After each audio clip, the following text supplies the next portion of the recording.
Ce que je veux pas voir, c'est du micromanagement, c'est le leadership par la peur, c'est le leadership. Les équipes se sont dit, en fait, l'impossible est peut-être possible. Quoi ton secret? Pour moi, le leadership, c'est la tête, le cœur et les mains. Après, qu'il y a moyen de stretcher les talents. Comment t'as osé aller voir ton boss et lui dire ça ne marchera pas pour ma business unit? Un leader est là pour aider quand ça va pas et à toutes les responsabilités.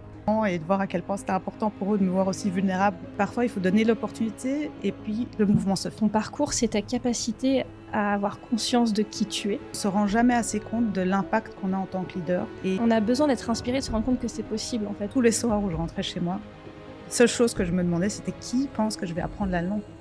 C'est de dire, je serai là et tu y arriveras. Ça demande vraiment des compétences de leader assez importantes. Bienvenue sur Outside In, le podcast des leaders qui remettent de la conscience dans leur leadership. Aujourd'hui, je suis en joie d'accueillir Gali. Elle a profondément marqué ma vision du leadership et celle de nombreuses équipes. Je n'ai jamais eu l'occasion de travailler directement sous sa responsabilité et pourtant, elle m'a impactée. Par sa présence, par sa posture et aussi par sa manière de leader. 5 ans après son départ d'un poste, ses équipes continuent de la contacter. Pour moi, c'est un signal fort. Celui qui confirme une intuition simple mais puissante. Travailler avec Gali, ce n'est pas simplement travailler avec un manager, mais avec une leader, avec un grand L. Gali fait partie de ces leaders qu'on appelle quand il faut faire bouger les lignes, quand un système a besoin de respirer, et quand le changement n'est plus une option, mais une nécessité. Dans cet épisode, j'ai envie de comprendre ce qui crée un tel impact. Comment, même dans des contextes sensibles, de crise, de restructuration ou de décisions difficiles, peut-on rester un leader profondément humain, inclusif et respectueux, gérer le stress des équipes et les motiver à avancer. Cet échange est une invitation à regarder notre leadership autrement, à explorer au-delà du titre, au-delà des décisions, et comprendre ce qui fait réellement la différence. La conscience de soi, la présence et l'impact invisible que l'on laisse derrière nous. Gali, tu as maintenant plus de 20 ans d'expérience en tant que manageuse, et la question que je me pose, c'est quel est le voyage que tu as fait au cours de ces 20 dernières années pour être la leader que tu es aujourd'hui? Bonjour Margot, ça me fait très plaisir d'être là pour ce podcast. Et le leadership est quelque chose qui me tient très fort à cœur. Donc comme tu disais, j'ai 20 ans d'expérience dans le pharma. Et en fait, j'ai toujours été très inspirée par le secteur de la santé. Depuis que j'étais petite, je voulais faire médecine. Ma maman était médecin, toujours là pour ses patients 24 heures sur 24. Et j'ai trouvé mon inspiration et ma passion dans le secteur pharmaceutique, où j'ai eu différentes fonctions et j'ai pu contribuer. J'ai toujours eu la chance de travailler avec des équipes talentueuses et de faire des transformations très ambitieuses pour les organisations. Et je me suis aperçue et j'ai appris que c'est en apportant l'empathie nécessaire qu'on peut vraiment emborder les équipes dans les transformations et en fait les rendre souhaitées et libérer les énergies des équipes. Et ça, c'est quelque chose qui m'a tenu très fort à cœur parce que j'ai vu l'impact que le leadership empathique permet d'accélérer la croissance et pas de la ralentir. C'est vrai que je t'ai vu agir en Allemagne, dont tu ne parlais pas la langue, dans une équipe allemande, te mettre à gérer d'énormes changements de restructuration, te mettre à apprendre l'allemand, ce qu'il faut quand même saluer, et accompagner ces équipes dans une transformation énorme, malgré beaucoup de stress, beaucoup de pression. Comment est-ce que tu fais?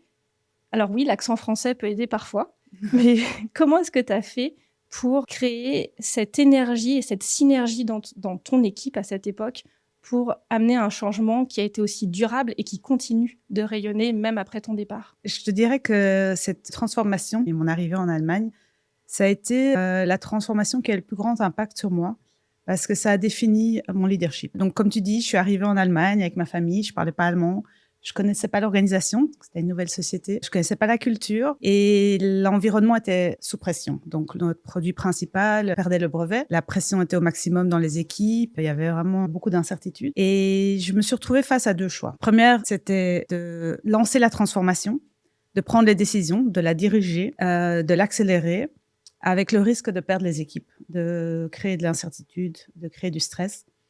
Et la deuxième option, c'était de me dire, on va le faire ensemble et on va y arriver tous ensemble. Donc, j'ai pris le temps de ralentir. J'ai pris le temps d'écouter les équipes vraiment. Alors, pas toujours en allemand les premiers jours, mais de les écouter, de comprendre comment est-ce qu'on pouvait y arriver. J'ai mis une vision très claire, très ambitieuse pour toute l'organisation qu'on a alignée. J'ai mis une direction très claire et j'ai laissé l'autonomie aux équipes de participer, de l'exécuter, de contribuer Et j'ai ressenti, Margot, à un certain moment, un déclic, une énergie où tout d'un coup, les équipes se sont dit, ben, en fait, l'impossible est peut-être possible. C'est là que était la clé. C'est quand ce qui paraissait impossible est devenu possible pour les équipes, qu'ils se sont engagés à 100%. Ils ont apporté leurs idées, leurs innovations et ont fait démarrer cette transformation qui a été très rapide et très positive. Donc pour moi, l'empathie et rendre une transformation souhaitée par les équipes était la clé du succès de cette transformation. Ce que j'entends aussi dans ce que tu nous partages, c'est l'écoute que tu as eue auprès de tes équipes. En fait, quand tu parles de ralentir, j'imagine que tu as pris aussi le temps de vraiment d'écouter chacun pour pouvoir être plus accessible auprès des équipes malgré le stress que tu avais toi-même sur tes épaules. Ce qui est intéressant, c'est qu'on voit dans beaucoup d'organisations des leaders comme toi qui vont arriver. Et il y a un changement qui a besoin d'avoir lieu. Et donc, il y a cette pression de tu as une deadline, ça doit être fait maintenant. Et oser prendre le temps de ralentir, ça demande quand même un sacré courage. Surtout quand tu arrives dans une nouvelle organisation, ce qui n'est pas ta culture, qui n'est pas ta langue. D'où te vient ce courage ? C'est une bonne question. Le courage me vient en fait de l'ambition qu'on a et ça me tient très à cœur en fait de maximiser l'énergie, de se rendre compte qu'on a des talents, mais il faut juste savoir comment les faire fonctionner tous ensemble, comment leur donner l'énergie, comment libérer leur énergie pour l'atteindre. Donc mon courage était de me dire, il faut d'abord prendre le temps de les comprendre, de les onboarder, ils sont là, ils sont capables. Il faut juste leur montrer la direction, avoir cette ambition, mais leur donner l'autonomie d'y arriver. Et c'est du courage, oui, mais je pense que c'était l'option pour arriver à atteindre nos objectifs. Dans mon leadership, il y a une partie qui est très importante, c'est de développer les talents. Et j'ai eu de leaders qui m'ont fort inspiré dans ma carrière, qui m'ont montré qu'il y a moyen de stretcher les talents. Donc, on est tous dans une zone de confort. Il y a la zone de stretch et puis il y a la zone de panique. Et là, quand je suis arrivée, j'ai vu certains étaient déjà dans la zone de panique. C'est de remettre les gens là où ils peuvent vraiment apporter plus et oser faire des choses qu'ils n'auraient pas cru être capables. Et cette transformation a permis à de nombreux talents que tu as pu voir passer dans d'autres organisations, dans d'autres rôles, à vraiment se développer et aller vraiment donner l'extra mile et en fait donner le meilleur d'eux-mêmes. Merci, je pense que tu viens de nommer quelque chose d'essentiel. En fait, on a tous une zone de confort. Et c'est vrai que la peur, on a besoin d'apprendre à la dépasser et c'est même essentiel pour avancer dans une carrière, mais à trop se forcer, au final, parfois, on se prend aussi un mur où on a des personnes qui arrivent en burn-out, on a des personnes qui s'abîment. Et dans ton partage, on sent que tu as aussi cette lecture de l'humain qui va te permettre de savoir si une personne a encore plus de chevaux sous le capot et d'autres, justement, ont besoin de ralentir. Pour toi, quels sont les signes, justement, qu'un talent peut être stretché, peut aller encore plus loin et les signes que le talent est déjà trop loin ? La première chose, c'est de les écouter. C'est de comprendre ce qu'ils vivent, où ils en sont, ce qu'ils ont envie et de leur donner la même ambition. Je pense que ça, c'est la première chose, c'est d'avoir vraiment une vision claire et de les voir engagés pour ça. Moi, ce que j'ai appris, c'est que souvent, on ne stretch pas assez les talents parce que de manière naturelle, il te faut un leader qui est prêt à prendre des risques. Et là où j'ai vu le déclic se faire, c'est quand les gens de mon équipe me disaient « Je sais que tu es là pour me supporter et je sais que si j'ai un échec, tu seras là. » Pour moi, un leader, il n'est pas là pour briller. Quand tout fonctionne, quand il y a ce succès, c'est l'équipe qui a réussi ça. Et quand il y a un problème, quand ça ne fonctionne pas, la responsabilité, elle est sur moi, elle est sur le leader. Donc, quand les équipes ont compris ça et ont pris cette confiance, qu'ils m'ont dit « Ah, maintenant, je sens que j'ai quelqu'un derrière moi qui va me back-upper. » Et j'ai même fait des sessions où j'ai dû créer cette culture pour innover. En fait, on peut avoir un échec. Pour moi, il faut juste être capable d'apprendre de cet échec, le mentionner au plus vite. On a assez de gens autour de nous pour rectifier la route. Et quand ils ont compris que moi aussi dans ma vie, j'ai eu des échecs et ça m'a permis de grandir et de faire peut-être atteindre des objectifs encore plus importants, cette confiance m'a permis de voir quelles sont les personnes qui peuvent vraiment être stretchées et m'arrêter au moment où ils se disaient là, j'atteins ma zone. Et je pense que ça, c'est très perceptible si on prend le temps d'écouter. Alors moi, j'avais pas l'opportunité au démarrage de pouvoir être à la machine à café et d'entendre tout ce qui se passe, parce que c'est là que tout se passe, les démotivations. Mais j'arrivais à avoir des conversations et m'intéresser à la personne avant de m'intéresser vraiment à l'exécution et au business. Et je pense qu'il faut toujours prendre ces 5-10 minutes, ça prend pas toujours beaucoup de temps pour comprendre où sont les membres de l'équipe, qu'est-ce qu'ils vivent et s'ils sont pas trop stretchés. C'est incroyable comment on est beaucoup dans cette culture du succès et qu'on oublie qu'en fait, si on permet pas l'échec, c'est difficile d'avoir le succès. En fait, si on n'a pas ce backup, si on n'a pas le droit d'apprendre, de se tromper et de faire des erreurs, c'est là où on épuise les gens, en fait, parce qu'ils sont en stress permanent. Tu as nommé que toi aussi, tu es passé par des échecs pour au final pouvoir comprendre l'importance d'en vivre en équipe et de le vivre dans un milieu en fait sécurisé. C'est ce que tu apportes à tes équipes. Quel est l'échec qui t'a le plus appris sur le leadership? Et en tant que leader, c'est important de pouvoir exprimer ses échecs, prendre les apprentissages et parfois aussi les partager. Parce que je pense que ça aide les équipes à comprendre que personne n'est parfait. Et si j'ai un échec que je prendrais comme exemple qui m'a beaucoup appris, pendant le Covid, je venais de prendre la responsabilité d'une business unit, de l'élimination de l'hépatite C. Et il n'y avait plus moyen de rencontrer les médecins, il n'y avait plus moyen d'avoir accès aux patients. Et en fait, on essayait de continuer à faire ce qu'on faisait toujours. Je pense qu'on est tous passés par là, on a lancé les vidéo calls, on a fait tout ce qu'on pouvait de manière assez virtuelle et on était à moins 20% de nos performances. Donc après 1 mois, 2 mois, 3 mois, c'est très très dur de garder des équipes motivées quand on ne délivre pas.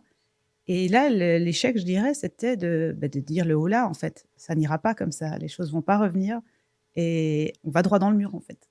Et donc ça, c'était pour moi un échec dans le sens où j'ai pris le temps de discuter avec les équipes, d'arrêter de les motiver en disant c'est normal pendant cette période-ci et puis tout ira bien, de se poser et de regarder dans l'environnement actuel comment est-ce qu'on va y arriver, comment est-ce qu'on va changer ça. Et ce que j'ai appris, c'est qu'en fait, quand les équipes sont en confiance, partagent le même défi, la même direction, il y a eu des idées innovantes qui sont parvenues que je n'aurais jamais pensé moi-même, mais que l'équipe ensemble, avec la diversité des fonctions qu'on a dans ce genre d'organisation, a permis en fait de faire une croissance énorme et d'atteindre les patients de manière très différente. Donc, pour moi, ça a été un moment où capable de faire un stop, d'être capable d'onboarder son leadership au-dessus et de dire à son boss ça ne va pas aller et de reprendre l'équipe avec et de reprendre toutes les idées qui sont là pour remettre une direction nouvelle et à ce moment-là de tester des choses. Et parfois ça fonctionne et parfois ça fonctionne pas, mais d'arriver à garder cette confiance de l'équipe qu'on est là pour essayer et qu'on va trouver la solution, même si certaines directions ne seront pas les bonnes, mais ça nous permettra d'atteindre. Et ça, c'était une très, très belle expérience parce qu'au final, les équipes ont été super engagées. J'ai été très impressionnée des résultats d'engagement de l'équipe et des résultats, en fait, de ce qu'on a pu apporter sur la nouvelle manière de fonctionner. Comment tu as réussi à dire à ton boss ça va pas le faire? Parce qu'il y avait une façon de fonctionner. Le Covid, c'était très nouveau pour tout le monde. Faire tout à coup des visites médicales en ligne, c'était l'idée de génie du siècle qui n'a pas du tout marché et à laquelle tout le monde s'est quand même accroché pendant des mois, voire même pendant tout le temps du Covid. Donc, comment tu as osé aller voir ton boss et lui dire ça ne marchera pas pour ma business unit et on va faire autrement? C'est quoi ton mindset à ce Et moment-là? mon mindset, en fait, à ce moment-là, c'était d'être une équipe, quoi que soit la hiérarchie. Et c'est de savoir qu'en fait, souvent, dans mon cas, en tout cas, mon boss, il avait encore plus d'expérience, pouvait sûrement y contribuer. Et je pense qu'en tant que leader, on aime contribuer quand il y a un problème. Et un leader est là pour aider quand ça va pas et à toutes les responsabilités. Donc après 1 mois, 2 mois, 3 mois, je disais pas de souci, attends un petit peu, ça va aller. Après 3 mois, j'ai dit non. Pour moi, les choses doivent aller vite. Et je lui ai dit, écoute, on a un souci, on a un problème, ça c'est la situation, ça c'est le problème, installons-nous. Et on a pris 2-3 personnes, on lui a expliqué, on l'a onboardé, parce que j'ai estimé qu'à ce moment-là, il pouvait y contribuer. Et je pense que c'est le plus important, c'est qu'en tant que leader, quand les choses sont difficiles, se dire, si moi je peux contribuer, que ce soit de motiver l'équipe. Dans ce cas-là, je ne voulais pas motiver l'équipe à dire on ne va pas y arriver. Je voulais qu'on trouve les solutions. Et ça nous a permis de s'installer pendant 2 mois, toutes les semaines, et jusqu'à ce qu'on se dise, avec tous les cerveaux qu'on a ici, on est clair avec la stratégie, on est clair avec ce qu'on a testé et ce qu'on n'a pas testé, et maintenant, on va tous dans cette direction-là. Et en fait, c'est créer une relation de confiance, et pas juste moi avec mes équipes, mais aussi avec le senior leadership. Et ça a permis, en fait, de motiver les équipes, parce qu'il était là à tous les éléments pour supporter, en fait. Et aussi donner confiance aux équipes, qu'on ne regardait plus la performance comme elle était, mais qu'on savait exactement ce qu'ils faisaient, et on pouvait reconnaître leur travail. Ça, c'est aussi important. C'est pas parce que tu ne performes pas sur les chiffres que l'équipe ne mérite pas la reconnaissance de leur travail et qui s'investissaient beaucoup plus qu'en temps normal. Moi, je dirais que c'est la confiance et être capable d'onboarder les personnes qui peuvent apporter leur expertise et faire partie de la solution au problème. Mais comme quoi, le soutien du senior leadership, il est aussi essentiel, surtout dans ces moments, parce que le Covid, c'était très nouveau pour nous tous. Ça nous a pris de court. Dans le domaine de la pharma, c'est une phase où on a énormément travaillé, même plus qu'avant. Et c'est vrai que cette frustration de travailler beaucoup et de ne pas avoir de résultats, c'est pas évident à gérer pour des équipes. Mais on voit dans ton exemple à quel point, quand on est une équipe, comme tu l'as dit, sans hiérarchie, ou juste on travaille ensemble pour trouver une solution à un challenge qui est là, c'est là où il y a aussi les plus belles idées qui naissent, c'est là où il y a aussi de la fidélité qui se crée dans l'équipe. Et donc, tu as un impact qui rayonne sur le reste de l'organisation. C'est quoi le plus beau feedback que tu as reçu de ton équipe suite à ça?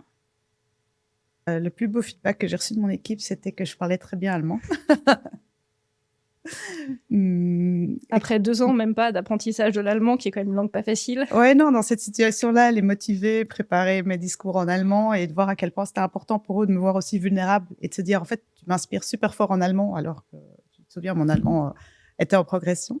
C'était important. Non, moi, le feedback le plus important que j'ai reçu, c'est qu'ils sentent qu'ils ont un leader qui est derrière eux, qui reconnaît leur travail, qui leur donne une ambition, mais aussi une vision très claire de où on va tous ensemble, et qui sentent qu'ils sont une équipe, qu'ils ont un leader qui va les supporter, qui est là derrière eux et qui veut le meilleur pour eux. Pour moi, ça, c'était important. C'est quand j'ai réalisé qu'ils avaient confiance en moi et qu'ils voyaient clairement comment on allait atteindre ça en tant qu'équipe et pas en tant qu'individuel. Ce qui est incroyable, ce qu'il faut savoir aussi sur Galie, c'est qu'elle est aussi maman de 3 enfants, qu'elle a beaucoup déménagé avec travers l'Europe et que malgré ou avec cette carrière impressionnante, réussit aussi à gérer ta vie de femme, ta vie de couple, ta vie de maman, alors bien sûr avec des compromis. Quel est le message que tu auras envie de partager aux femmes qui sont autour de 35-40 ans, qui ont cette conversation avec leurs conjoints, avec leurs enfants ou qui veulent une famille, de comment est-ce qu'on arrive à une carrière telle que la tienne, tout en ayant une envie de famille et d'à côté et d'être un leader inspirant, parce qu'aujourd'hui, on a envie de tout avoir, hein, souvent. Comment est-ce que toi, t'as fait? C'était du boulot. C'était intense, mais ça m'a toujours donné beaucoup d'énergie. Je pense que tu touches 2 points. Je pense qu'il y a le point numéro 1 qui est avoir une double carrière, hein, quand les 2 parents ont une carrière et il faut balancer tout ça. Et l'autre point, c'est les femmes et leur carrière. Et pour moi, ça, c'est un point qui me tient très à cœur. C'est la carrière des femmes et la parité des hommes et des femmes dans la carrière. Et à travers les différents pays où j'ai travaillé, comme tu disais, j'ai vu que l'écart entre les carrières des hommes et des femmes est très, très différent.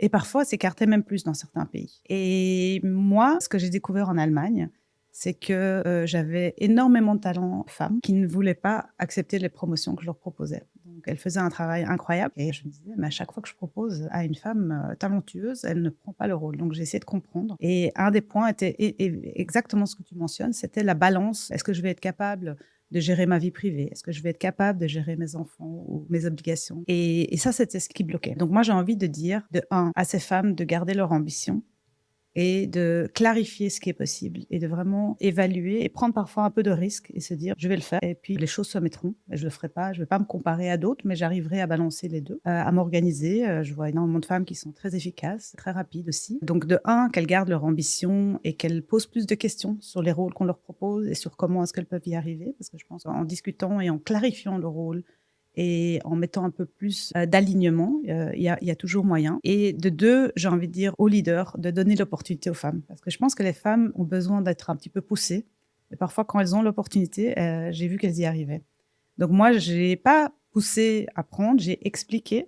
J'ai partagé plus sur moi. Je pense que quand j'ai quitté la République tchèque, j'ai eu des collègues qui venaient me dire, en plus, tu as fait tout ça et tu as un enfant. Je dis, ah non, j'en ai 3. Et j'ai réalisé que je partageais pas toujours ma vie privée, en tout cas dans ce cas-là.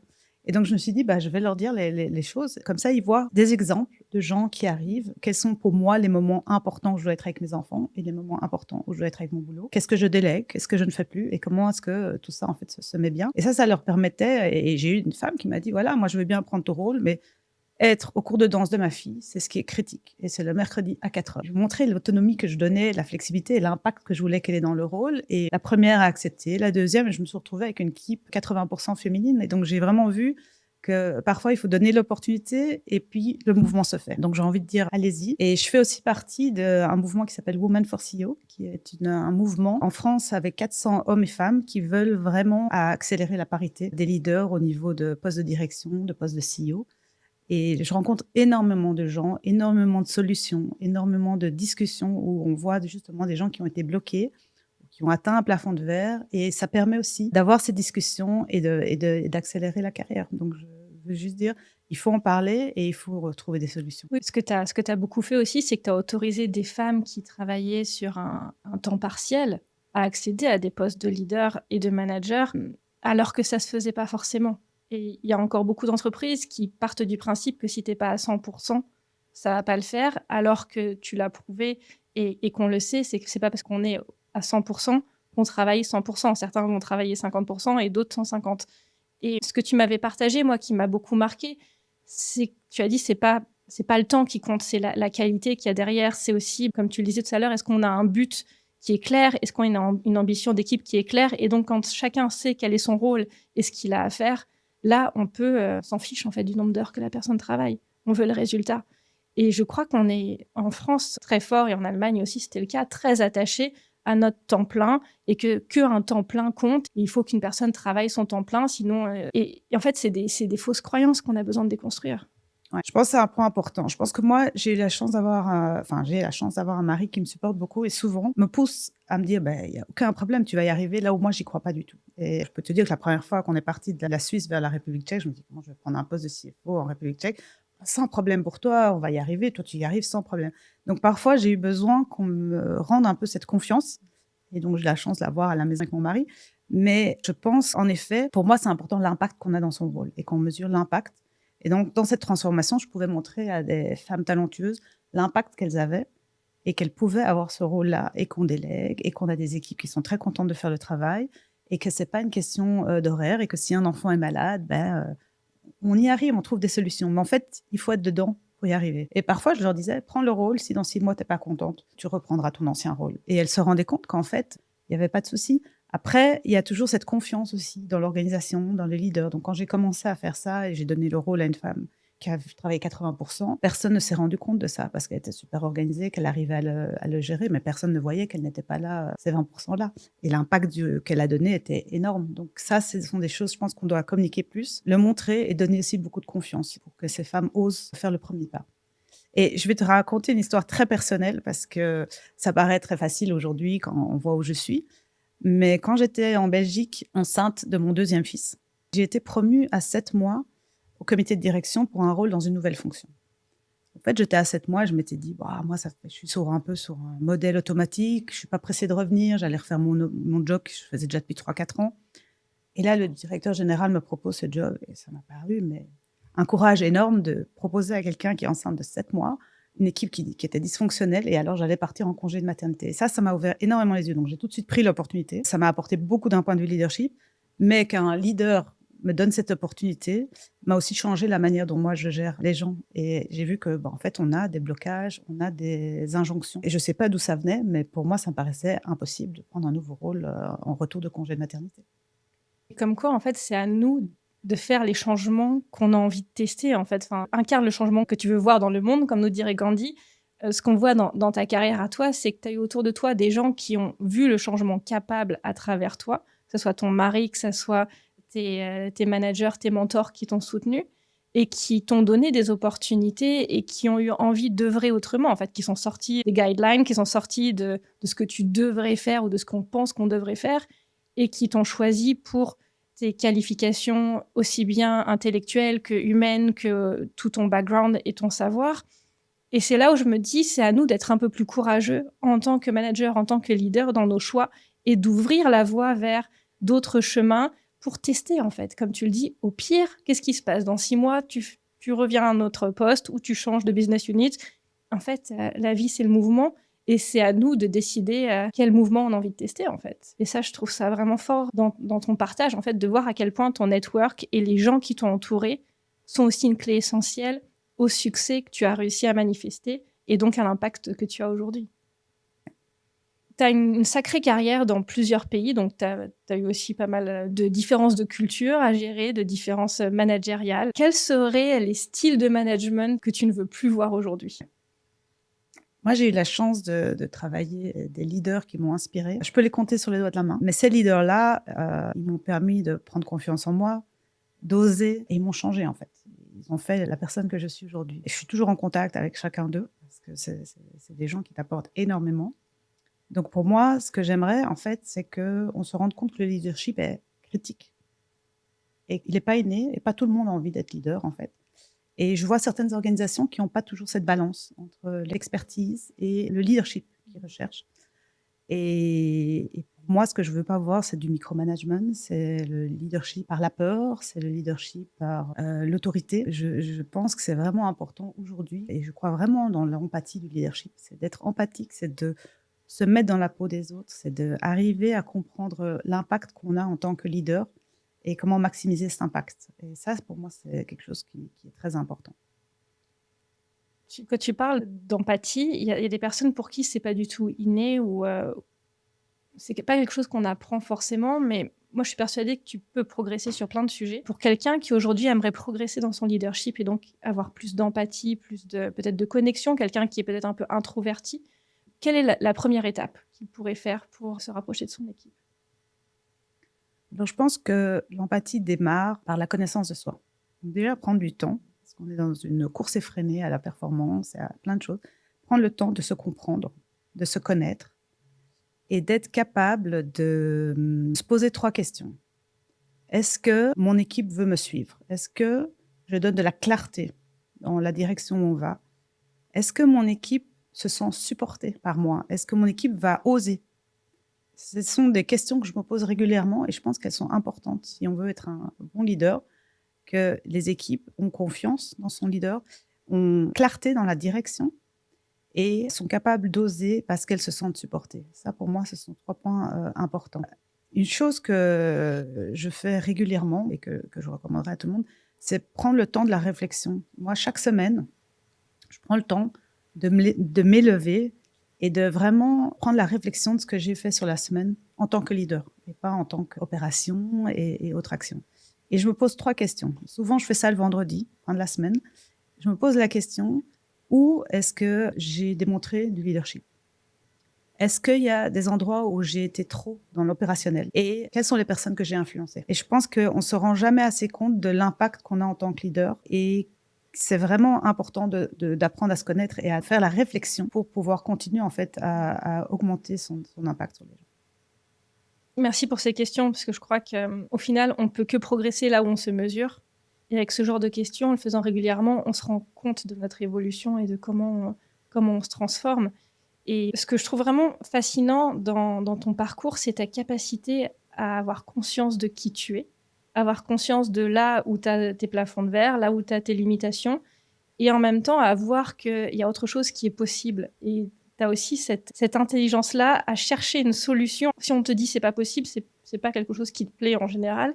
Et c'est ça ce que j'aime qui sort dans ta personnalité, cette idée de comment on va faire pour que tout le monde ait envie d'aller dans la même direction, parce que c'est le but d'une équipe, et c'est ce qu'on oublie, surtout en période de stress, c'est de comment amener cette équipe à vouloir ensemble un résultat pour performer et pour aussi en profiter le long du chemin, parce que tes équipes, pour les avoir côtoyées plusieurs fois, c'est des équipes qui fonctionnaient aussi très bien les unes avec les autres.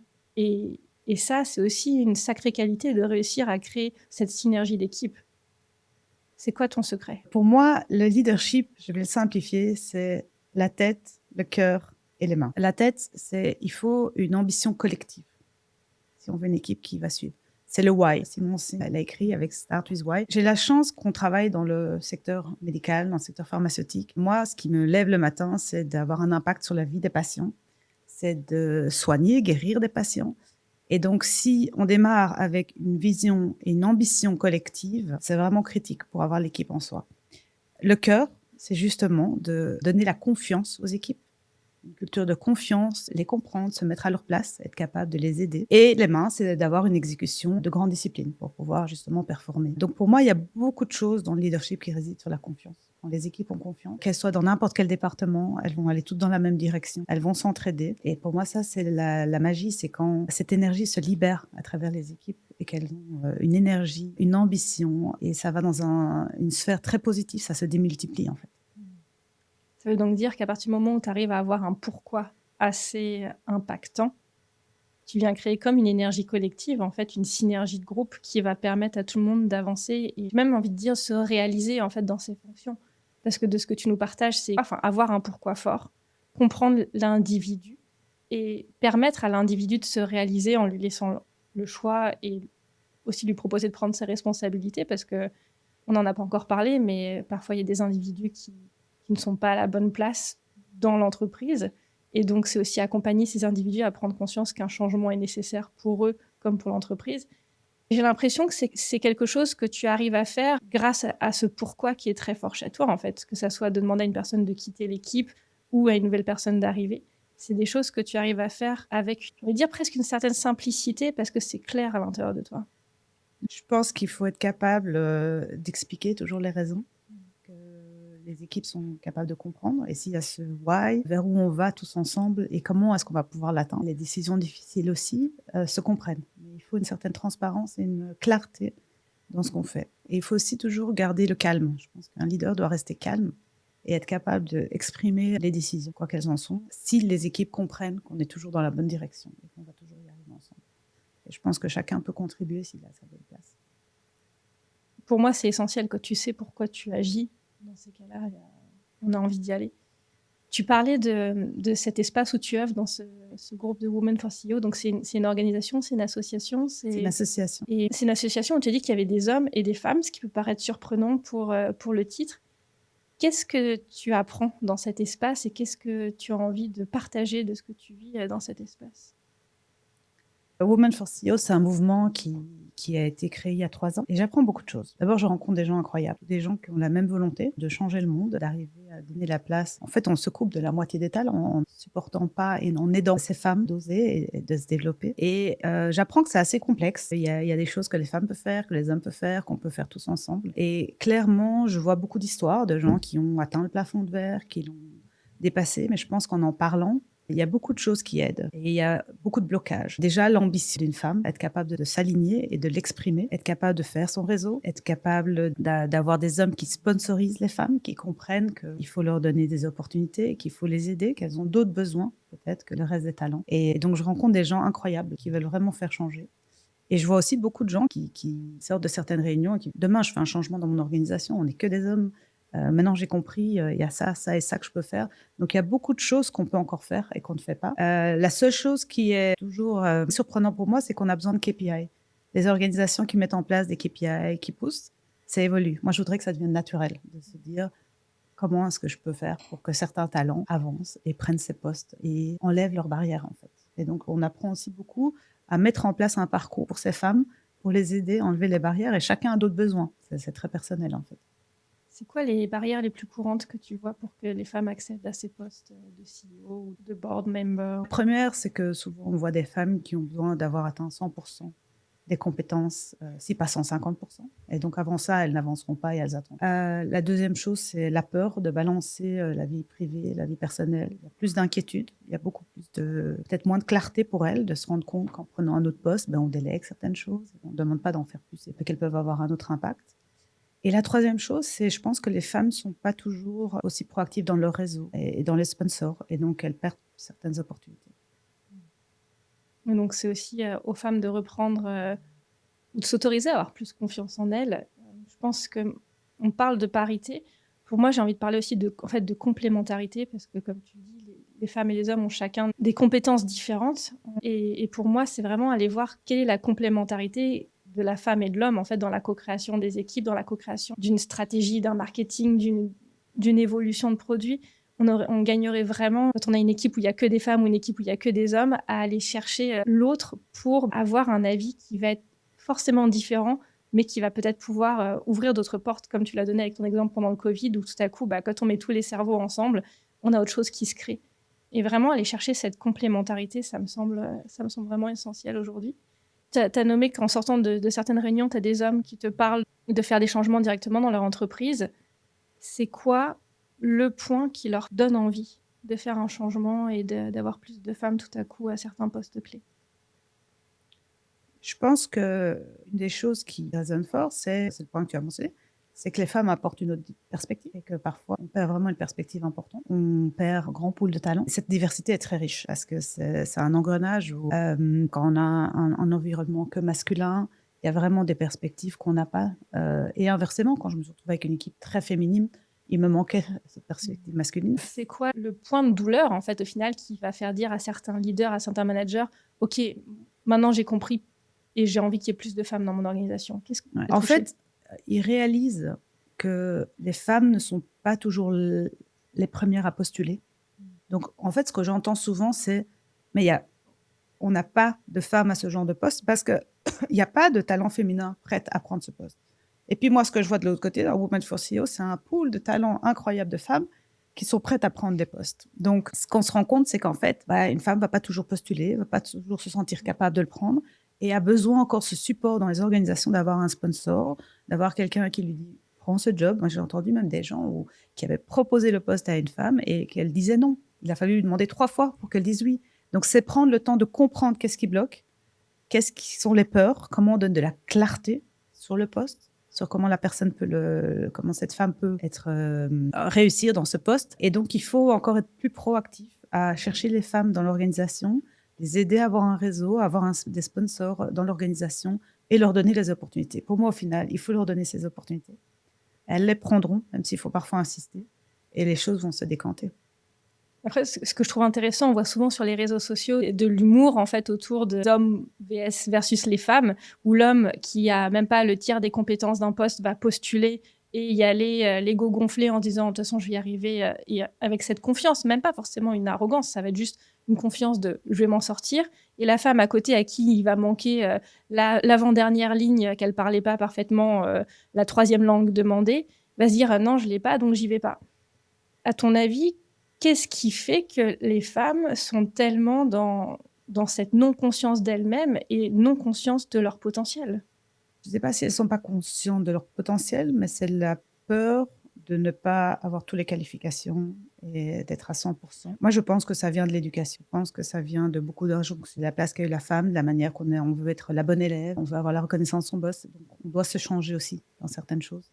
La manière de communiquer, la manière d'oser. Mais ça va dans les deux sens. Il va falloir continuer pour l'instant aussi à leur donner confiance en elles, à leur donner les opportunités jusqu'à ce que les choses se décantent. Je pense que ça va dans les deux sens. C'est intéressant, en fait, c'est vraiment qu'il y a une co-responsabilité dans la situation actuelle. Il y a, nous, en tant que femmes, on a besoin de prendre conscience de comment se positionner autrement. Et en même temps, on a besoin que des hommes, comme de partenaires à ce niveau-là, pour nous soutenir là-dedans. Parce que oui, comme tu le dis, l'éducation joue pour beaucoup. Il faut se rappeler qu'en 1964, les femmes ont enfin eu le droit d'avoir un compte bancaire. Avant, elles n'avaient pas le droit. C'est pas si vieux que ça. Ça veut donc dire qu'on a quand même des injonctions des dernières années qui sont encore très lourdes. Et même si on nous dit oui, mais vous pouvez, en fait, on ne peut pas se reposer sur le fait que c'est possible. On a besoin en fait d'agir, que les hommes et les femmes soient proactifs dans le fait de promouvoir plus de femmes pour ces postes à haute responsabilité, pour permettre ce changement, surtout à l'heure de l'intelligence artificielle où tout va très vite. La femme peut apporter quelque chose que l'homme n'a pas, qui est souvent une autre intuition, une autre vision du monde, et donc va pouvoir sans doute soutenir aussi tous ces changements avec une autre intelligence qui est nécessaire dans cette phase de grands changements. Ouais. Je pense que c'est un peu le point d'arrêter de se comparer. Souvent dans la vie, on se compare et ça n'apporte rien de positif. Et que les femmes prennent conscience de ce qu'elles apportent, de la manière dont elles le font. Chacun a sa vie, chacun doit gérer son perso, son professionnel. Mais je pense qu'il y a beaucoup de points à arrêter de se comparer et prendre confiance en soi. Et ça, c'est quelque chose que les femmes doivent encore travailler sur elles, s'aligner, prendre confiance en elles et puis oser. Et se créer un réseau. Ouais. Et pour ça, il faut l'aide des hommes. Au final, quand on regarde ta carrière, ce sont beaucoup des hommes qui t'ont soutenu aussi. Oui, mais j'ai eu l'opportunité aussi d'avoir des femmes leaders qui m'ont beaucoup inspirée et des hommes, en effet, plus d'hommes pour qui j'ai travaillé et qui étaient incroyables. Parce que j'expliquais pouvoir être promue alors que j'étais enceinte, un truc que j'aurais pas pensé. J'ai eu une directrice générale qui est arrivée et qui, à 5 heures, tous les jours partait. Elle faisait un travail incroyable. C'est juste des éléments où je dis, moi j'étais marquée par ça. Est-ce que c'est normal? J'en sais rien. Mais où je me suis dit, elle a des enfants, elle gère, elle fait le soir, mais un travail incroyable, mais d'une efficacité, et elle gérait ça. Donc aussi, on manque un peu de modèles. Quand je suis dans un environnement où je vois que des hommes, je manque de modèles pour voir un petit peu et m'ouvrir l'esprit qu'il y a moyen de le faire autrement.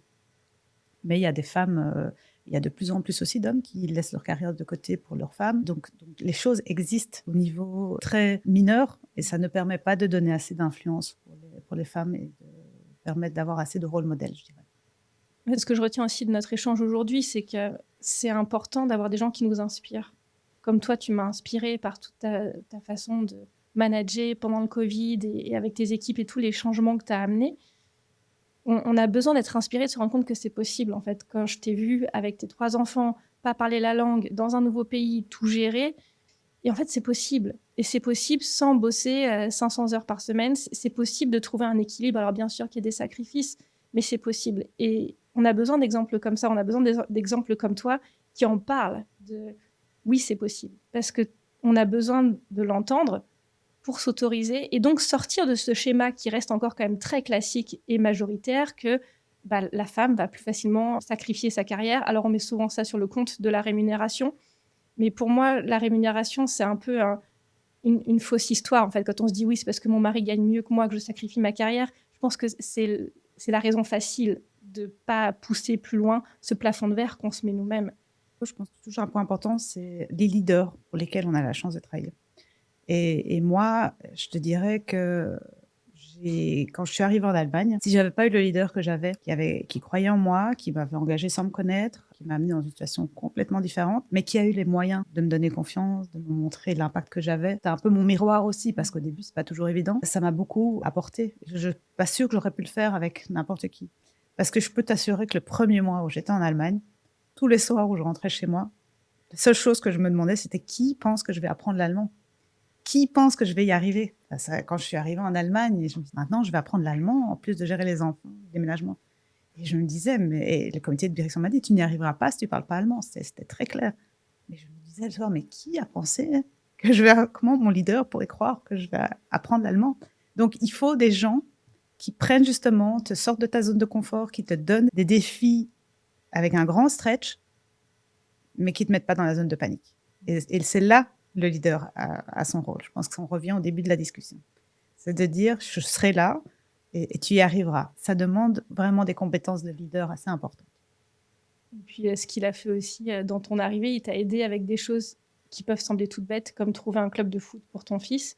Mais ça aussi, c'est des petites choses qui viennent tout changer. Quand on onboard une personne qui vient d'un pays étranger dans un pays, avoir ce genre d'attention, ça vient aussi créer quelque chose avec toi et avec le fait que tu te sentes soutenu. Et je me rends compte que le leadership, c'est pas que les grands discours, les grandes présentations, c'est aussi ces petits gestes de prendre conscience que ton fils avait besoin d'un club de foot et donc t'accompagner en fait dans le quotidien de la maman que tu étais aussi à l'époque et qui avait besoin de se sentir soutenue là-dedans. Je pense que c'est un point très intéressant. C'est un point qui m'avait beaucoup touchée.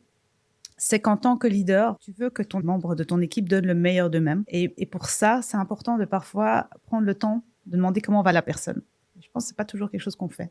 Et c'est vrai que ça m'avait impressionné parce que j'avais l'habitude, je passais d'un pays à l'autre, donc toujours dans des environnements avec des leaders très intéressants, très supportifs, mais dans des environnements rapides. Et j'ai pas du tout l'habitude de parler de ma vie personnelle. Moi, je suis là, j'y arrive, on gère tout, tout est parfait, donc je partage pas mes problèmes. Je suis pas là pour amener mes problèmes au bureau, je suis là pour enlever les problèmes des autres. Et donc, mon chef, que je respectais énormément, me dit, mais comment tu vas? Comment se passe ton déménagement? Tout va bien? J'arrive en Allemagne, enfin, tu vois, je suis là tous les jours, tout roule, quoi. Évidemment, il était passé par là aussi, et il me dit, ah ouais, et quelles seraient les choses qui seraient les plus difficiles, ou quel est le choc culturel le plus important, ou est-ce qu'il y a une chose que tu es encore en train de fixer? Et je lui dis, tu sais quoi, en me posant la question, ce qui me dérange le plus, qui me pèse, c'est tout simplement que mes 2 fils n'arrivent pas à rentrer dans un club de foot local en Allemagne. Et je passe 2 fois par semaine, mon mari passe 2 fois par semaine, 2 heures sur le terrain de foot, dans chaque nouveau club pour les tests et tout. À chaque fois, on nous dit, il n'y a pas de place. Et il me regarde, il me dit, ok, 1 heure après, il m'appelle, il me dit, demain, ma femme prend ton fils à l'école, l'amène au club de foot de mon fils. Et le truc était réglé. Le premier est rentré, le deuxième est rentré. Et ça, c'est une chose qui peut paraître simple, mais pour moi, ça m'avait énormément touchée. Et ça a changé toute la vie de famille, quoi. C'était quelque chose qui m'avait fort marqué. Et je me suis dit, parfois, un leader peut être là pour enlever des petites choses qui sont très importantes. C'est vrai que j'avais pas l'habitude qu'un leader puisse supporter comme ça. Et je pense que c'est important de se demander comment vont les gens, et parfois, on peut s'entraider assez facilement. Merci Gali, merci pour tous ces partages, très très riches. On pourrait encore aborder plein d'aspects de ta carrière, mais on va s'arrêter là pour aujourd'hui. Pourquoi pas un prochain épisode avec toi pour creuser d'autres points. Ce que j'ai envie de retenir pour moi, c'est que le leadership, c'est propre à chacun. Ça dépend de notre niveau d'empathie, ça dépend de notre niveau d'intelligence émotionnelle, mais aussi de ce que nous, on a envie de mettre dans notre rôle, dans notre poste de manager, de top leader, de CEO. Et donc, il y a ces questions que Gali se pose toutes les semaines, qui sont des questions pour moi essentielles pour venir observer comment est-ce que j'évolue dans ma position de leadership. Qu'est-ce que j'ai besoin de faire changer? Est-ce que je suis encore trop dans du micromanagement? Est-ce que je suis trop dans l'opérationnel? Est-ce que je suis assez présente? Est-ce que mes équipes me voient? Est-ce que mes équipes ont conscience de mon impact sur elles et de mon soutien? Ce que j'aimerais retenir pour moi, et peut-être pour vous aussi, c'est qu'un leader centré, c'est un leader qui se connaît, qui a conscience de ses propres plafonds de verre, qui a conscience de ses croyances et qui a envie de les faire exploser, de les faire bouger pour pouvoir créer autre chose, créer une autre réalité, créer un autre champ des possibles. Et tout ça, ça passe par des moments de réflexion, des moments d'analyse, des moments où on va demander de l'aide à un mentor, à un coach, à quelqu'un qui va avoir un regard extérieur. Alors n'hésitez pas à prendre ce temps avec vous-même, avec quelqu'un d'extérieur, pour vous aussi vous poser ces questions qui sont essentielles pour pouvoir grandir dans votre leadership. Merci et à très vite sur Outside In, le podcast pour les leaders en conscience.